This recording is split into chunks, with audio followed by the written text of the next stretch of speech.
Hi, Northaven family and friends. My name is Emily Broome, and I'm a rising senior in high school. And today I have the honor of interviewing youth pastor LauraMay.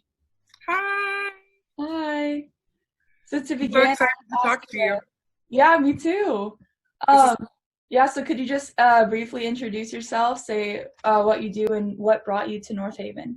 Sure thing. So I'm LauraMay Sorkin-George.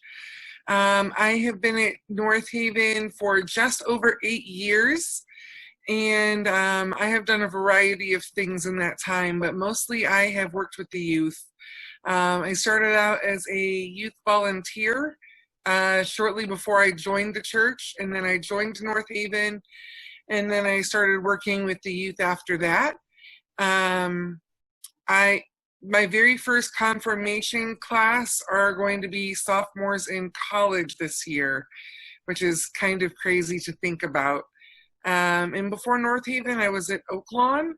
I have just always tried to find a church in my community where I can be authentically myself and be in ministry as a person who is out and proud.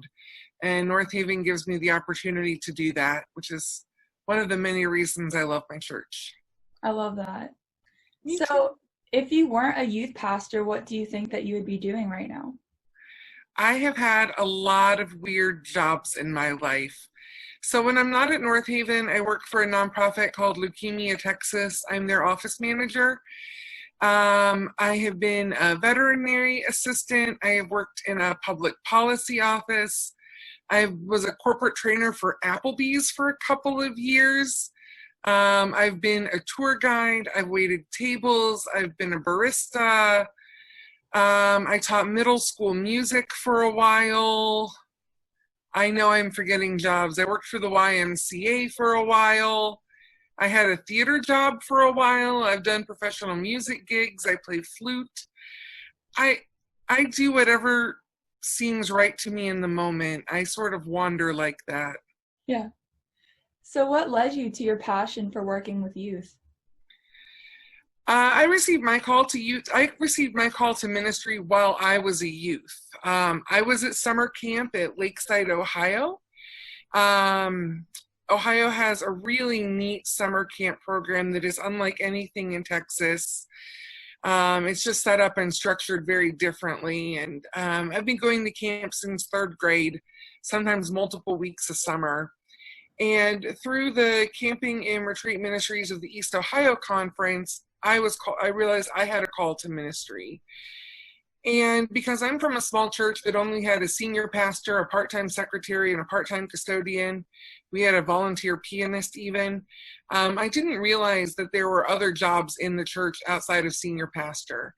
So when I went off to college, I went for my music and education degree and got to join a large church there that had church musicians and children and youth pastors. And at the time, they were diaconal ministers. Now we call them deacons. And all of these other roles for ministry that I didn't realize were viable paths to serve in the church full time. So I began to explore what my options were. And I really like middle school students a lot. I like teaching. And when I realized that I could be in full-time ministry with students, that really spoke to me. I really appreciated my youth pastors growing up and the adult volunteers that I had in youth ministry. And it seemed like a really good way for me to sort of repay that favor, to sort of give back. So when I was trying to explore my calling, youth ministry was really a good fit for me. I went off to seminary contemplating ordained ministry and very quickly realized that that was not my calling. I certainly am called to teach, but not for the sacraments. And moving into certification in youth ministry and camping ministry and children's work was a much better match for me. But I think God had to call me to one thing to open my eyes to the rest, and it's been a fun path. So I've been in youth ministries since 1995. Wow, that's awesome. Forever ago. That's great.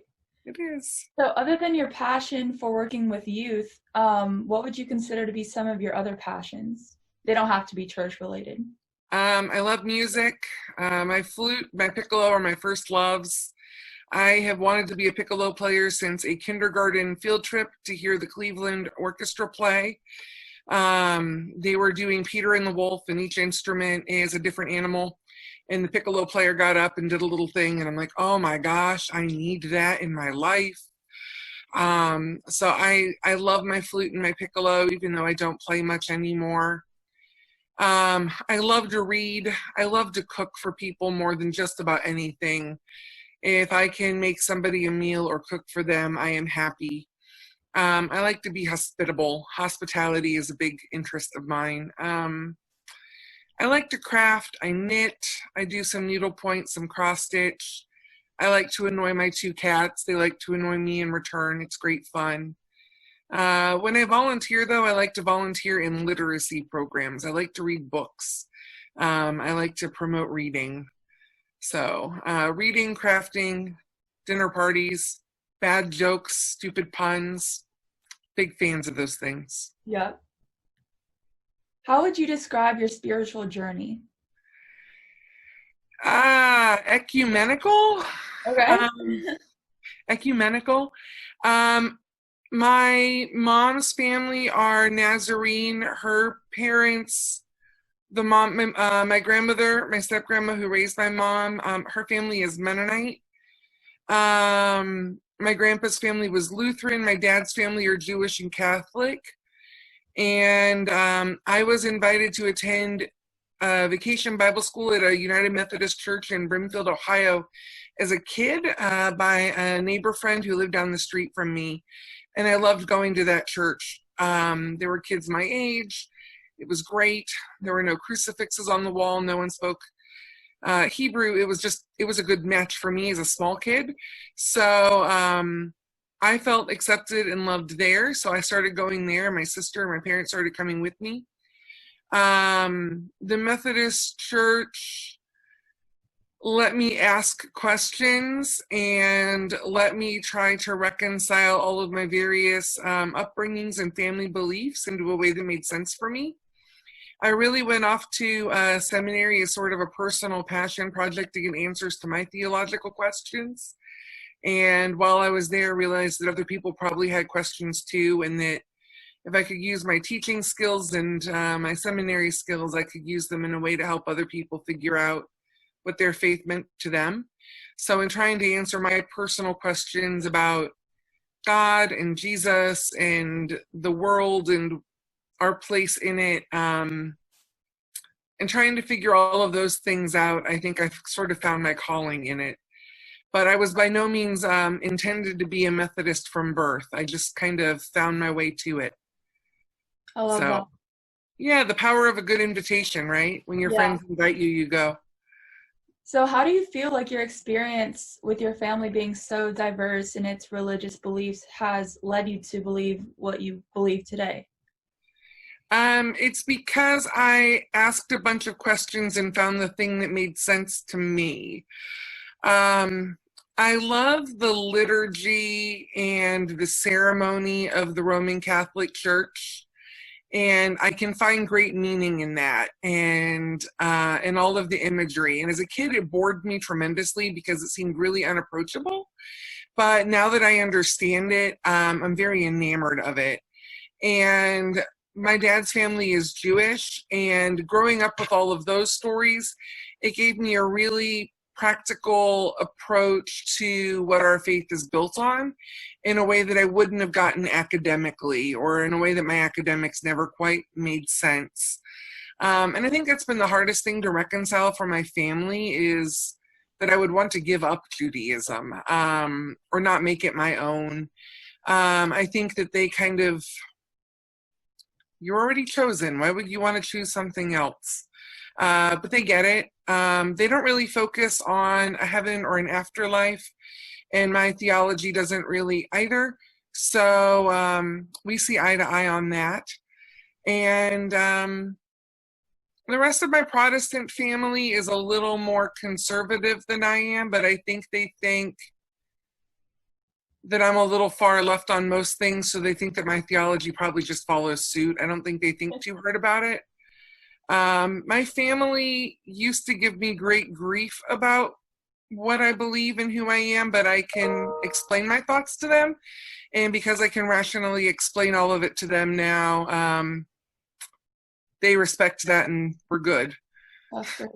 Yeah, there was a lot of conversations for a lot of years, but Yeah, I bet. kind of past all that. That's great. Yeah. So, what's one of the most challenging religious concepts that you've wrestled with in your spiritual walk?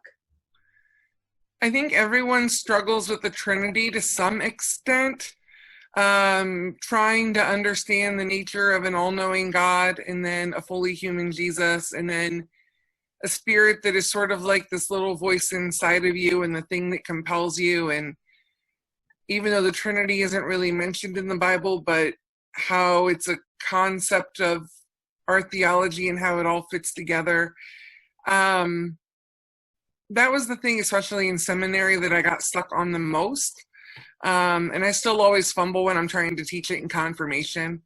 I get it, but I don't know that I can adequately ever explain it. I think the Trinity is the tricky thing for me. So Okay. I'm still working on that. Yeah. And that's all right. It's weird, but I get it. It'll happen. What Bible story or scriptures do you relate to and how they impacted your life? I've always liked the story of Jesus teaching at the temple as a little kid, and his parents don't know where he is, and of course they find him at church. I like that one too. It's a good one, right? Like, of course he was at church. Where else would he be? Yeah. Or at synagogue. I've always liked that story a great deal. I think it's kind of funny. So I like that an awful lot. I like the idea of, I like the story of Jesus washing his disciples' feet and that he prepared breakfast for them on the beach. And I like the stories where Jesus is serving his friends an awful lot. And there's not just one story, but I really I kind of like that model of Christianity. So I'm kind of drawn to those stories a great deal. I don't know that I have one specific favorite, but I like where Jesus is teaching and serving. Those are my favorites. That's great. Tell me about one of your happiest moments in the church and one of your happiest moments outside of the church. One of my happiest moments in the church would have been in 6th grade. Shout out to Reverend David Andrews, who was my confirmation pastor back in Broomfield, Ohio. 6th grade was a rough year for me. My parents were going through a divorce. I was trying to figure out who I was, and 6th grade was just a rough year.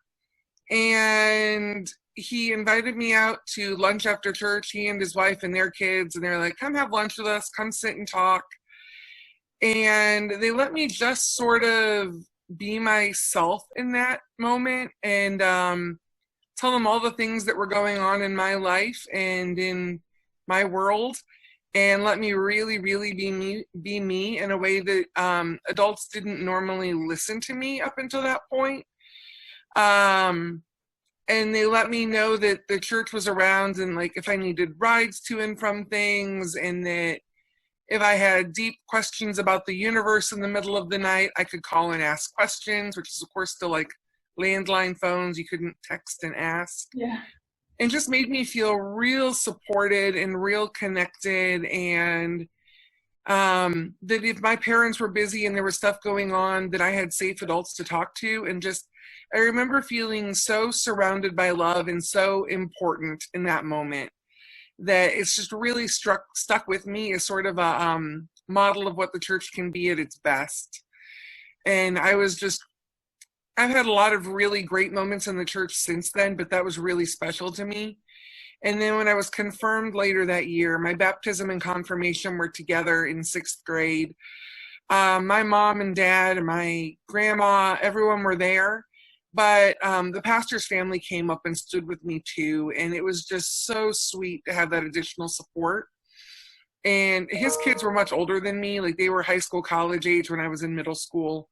But it was just really nice to have, I don't know, to have them there, to have them be a part of it. And then the most joyous thing that has happened to me outside of the church, I was in the delivery room when my niece was born, and oh my goodness, like the miracle of life is astounding. But I got to be the first person to hold her, and it's one of those life-changing moments, welcoming a baby into the world. And I just, oh my gosh, it melted my heart. She is my favorite little person. I think the world of her still, and being there for her was just perfect. So That's really sweet. I it love that. is. Yeah. So What or who do you feel most grateful for in your life? what or who do I feel most grateful for? I mean, Heidi is the first person that comes to mind. I'm very grateful for her. I got really sick earlier this year and she took me to the hospital. I didn't know how sick I actually was.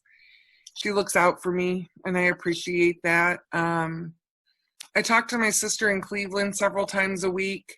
I'm really thankful for how close we are. I realize I'm giving you multiple answers. No, that's all right. My family's far away. They're not here. So it's nice to talk to her. My mom has always been super supportive of me, even if she doesn't understand what I'm doing. And I really appreciate that too. Sometimes she just shakes her head and she's like, "You are so weird," but she's still supportive, which I appreciate. And Reverend Beth Schusler has been a huge part of my life. I love Beth to pieces. She's the one that got me involved in things at Northaven, and she's a lot of who and where I am today is because of her. So shout out to those four. And my cats. I love my cats. Yeah, I feel the same about my cats. Who are oddly not here bothering me right now. I know, I had to They get are. mine out of the room so he wouldn't disrupt the interview, but yeah, I love my cats too. I love your cats too. Yeah. So tell me one of the most shocking things that's happened in your life thus far. Shocking? Shocking. Oh man. Shocking or unexpected? I mean, like I fell roller skating a couple of years ago and broke my wrist and had to have multiple surgeries. Oh. And when I went to the emergency room with a broken wrist, they're like, "How do you do this?" And I'm like, "I fell roller skating." And they looked at me like, "Seriously, you were roller skating?" And like they just did not believe me. It was awful. But legitimately fell roller skating. Back in the 90s, let me get this right. Back in 1996, I got to see the original Broadway cast of Rent on Broadway and won the ticket lottery for that. That was pretty tremendous. Oh, that's awesome. It was awesome. Like at the time, that was the best thing that ever happened to me. I've met a handful of famous people. I don't know, like what else is shocking or amazing? There are so many tremendously cool and unexpected things that have happened in my life. I don't even know how to begin to quantify how amazingly lucky and fortunate I've been. Some really amazing, cool stuff has happened in my life. I'm going to think on it and come back to this. Okay. I promise. I'll think of something really good. Okay. How has your life been different than what you imagined? I have so many friends that still live in our little cornfield town of Ohio, and they never escaped. And they all seem very happy about this. So, like, good for them. But I am so glad that I left my little town for me and that I live in a city. And I have an amazing wife and I have a good home and a good job, and just I feel like my life has turned out so much bigger and so much richer than I could have hoped for when I was a little kid.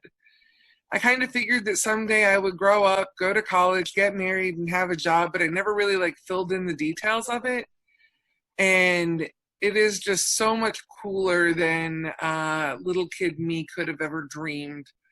I've had the chance to travel and to meet interesting people. I've had the chance to try my hands at lots of different jobs and lots of different experiences. I don't know. I feel like I've just I've really kind of lucked out, if you can call it luck. I've been very fortunate. What's the furthest place that you've ever traveled to? Um, Furthest. I'm not entirely sure this is right, but I've been to Europe, so maybe Europe. I've never really like contemplated like what's furthest from home. We have family in Italy, and went as a kid to visit them, and that was pretty neat. So I liked that an awful lot. Been to I've been to Europe, to France and Italy and Germany and Spain as a high school kid on a school trip. Um, Trying to think if I've been further than Europe. I think that's it. But we would also do school trips up to like Toronto and Niagara Falls, and I've been to a lot of neat places. That's awesome. France is my favorite, but my Okay, family's cool. in Italy, so it's kind of a toss-up, right? Right, yeah. And then I'll ask you one more question. Sure. How would you like to be remembered? For being a little quirky and a little weird. I don't think I'm a person who takes myself too seriously. I hope that people remember me as having a sense of humor and being a little bit funny, a little offbeat. I want to be remembered as someone who just loved knowledge and learning things and knowing things, and then trying to take that knowledge and share it with other people so that they can also know really cool and interesting things. I think that I'll probably be remembered as someone who really loved God and her church and loved children and youth. I think that's going to be a large part of it. But I hope that people know that I just love knowledge and that I love people, and getting to really know people too, like kind of a deep dive, not just a lot of acquaintances, but knowing interesting things about the people that I knew. I love that answer. That's such a great answer. I love that. I hope that's true. Yeah. What's the question I'm coming back to? Something I'm surprised by? Most shocking thing that's happened in your life thus far? The most shocking thing that has happened in my life this far. I would say packing up and moving across the country to move to Dallas. I moved here for a boy. And I No followed way. I No did. way. I followed a boy to Tyler, Texas. Oh, I know, right? dang. In like 2005 at that, followed a boy that Wow. I had known at that point for almost a decade, on and off. And I would come to Texas and visit him, and he would come to Ohio or Florida or wherever I was living at the time to Wow. visit me. And we had really good connection, and we did like vacation time really well. And I finally said, look, if this is going to work out, we need to be in the same place at the same time. So I was able to find a job at Oaklawn United Methodist in, Cedar Springs, downtown-y area of Dallas. Well, I guess that's uptown. So we could be closer. So we were only an hour and a half apart. And once we started spending a bunch of time together, I'm like, oh, this relationship is not the relationship for me. So I was in Dallas with my sister and my 6-month-old at the time niece, and the guy and I had split up. And so new city, new job, no real ties to anybody or anything, gave me a chance to really like fully say, here's who I am and here's who I want to be, and to kind of reinvent and reimagine myself in some really good and positive ways. So that was Wow. fun, right? You shocked me. You totally nailed that question. So Wow. I did my Northaven Proud video a couple of weeks ago and sent it to Craig. And the neat thing at the end of the video is you get to say, like, and I'm LauraMay and I'm proud to be bisexual and a member of Northaven or something. But yeah, I moved to Texas for a boy. But then I fell in love with Texas and Heidi. So now I'm just here. I got here as soon as I could. So I've been here since 2005. That's great. I love that story. Very Isn't that unexpected. fun? Yeah. Yeah.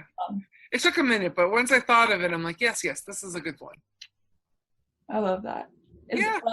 Is there anything else that you'd like to add about anything at all, church or personal life or anything? Not that I can think of. I mean, I'm real bummed that we're missing out on Lydia Patterson Institute this year. I really love the youth summer mission. It's a thing I look forward to year round, and with COVID going on, it's just not safe to travel and to be in that work right now. So we're finding other ways to serve, but I'm looking forward to next year's mission trip and summer camp already. Those are the things that helped me find my calling into ministry, and I really like perpetuating for youth. So I'm hoping and praying that it all comes together and works out for next year. Yeah, me too. So I'm so glad I get to talk to you. Yeah, me too. I learned so much about you today. Thank you so much for taking time out of your day to You're welcome. spend talking to me. And I look forward to seeing your interview sometime so I can learn all these cool things about you. Oh yeah, I don't know if I was that revealing in my interview, and maybe I just haven't had enough life experience yet. But yeah. I would have answered it differently at 17 than I did today. Yeah. That would have been fun, right? Like, answer this as if you were 17. Like, I would have all different answers. Well, maybe you can watch this interview when, after 10 years and look back and see if there's anything you would add or change. That would be fun, right? Yeah. It would be. Yeah, I'll send this to you. All right, cool. The furthest I've traveled would probably still be the same, though, so. That's exciting. Yeah. Well, thank you so much for your time, LauraMay. It was great talking to you. You're welcome. You too, Emily. Bye.